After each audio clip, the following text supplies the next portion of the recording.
every one of them need the right training. Because one day they will start a family.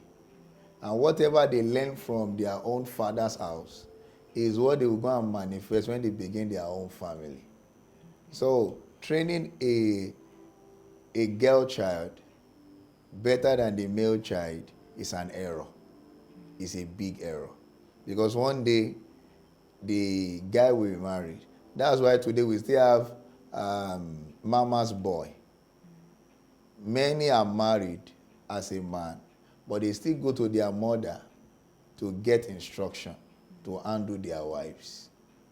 Because, oh, you go and wash your plate so that when you get to your husband's house, you'll be able to wash the plate well. I don't want problems.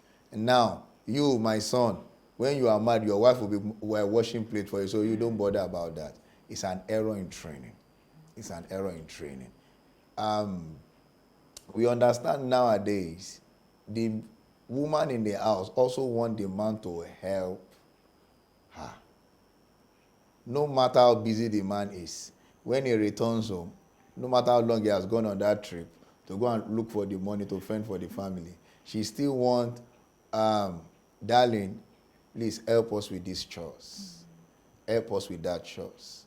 And if you don't have an understanding husband, there will be issue in that marriage.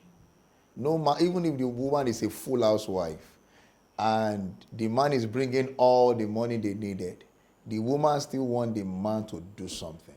So putting more effort on the girl child than the male child is an error in training. Both must be trained well.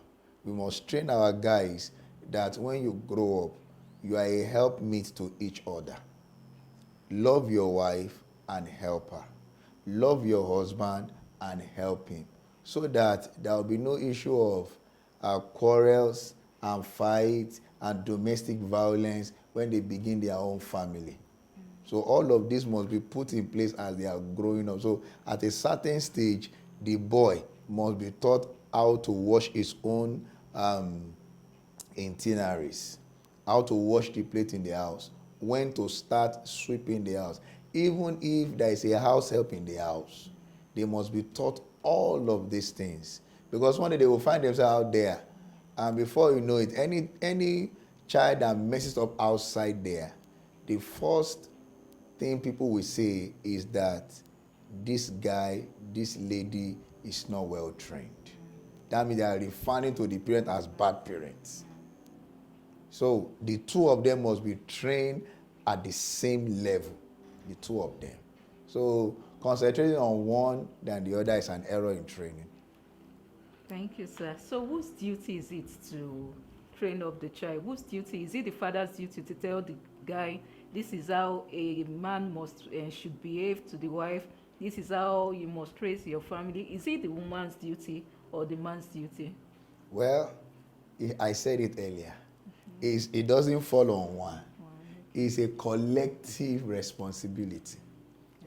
It's not because the coming to the world of those children is not one man's, how will I put it now? It's not one man's effort. The woman did not impregnate herself. And so if it is the husband that impregnated the wife, the upbringing of those children must fall on the two of them. The upbringing must fall on the two of them. The father knows his role. The wife knows her role. All the two of them are doing what they are expected to do. And when they are trying to bring them up, there should be an agreement that when I'm scolding these children, you must not stop me.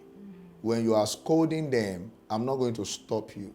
Because children learn from these actions. When they discover that when the mother is trying to scold them, the father is trying to shut the woman up, then before you know it, they would drive towards their father and say, my father is always pampering me. And if it is the mother's case, they will be going towards the mother. My mother is always pampering me. So it is the responsibility falls on them. Two of them, do this, do this. Why have you not done this? I told you anytime your mother said do this thing, you do. So there is the support system for the two of them to make sure these kids are well trained. These kids are well trained. It falls on the two of them. We are in a society where we blame the mothers for lack of training of the children. Yoruba people will say, ọmọ tó dání ti bàbá ẹ̀, èyí tí ò dání ti ìyá ẹ̀. So that means the good ones belongs to the father. The bad children belongs to the mother. It's an error in judgment.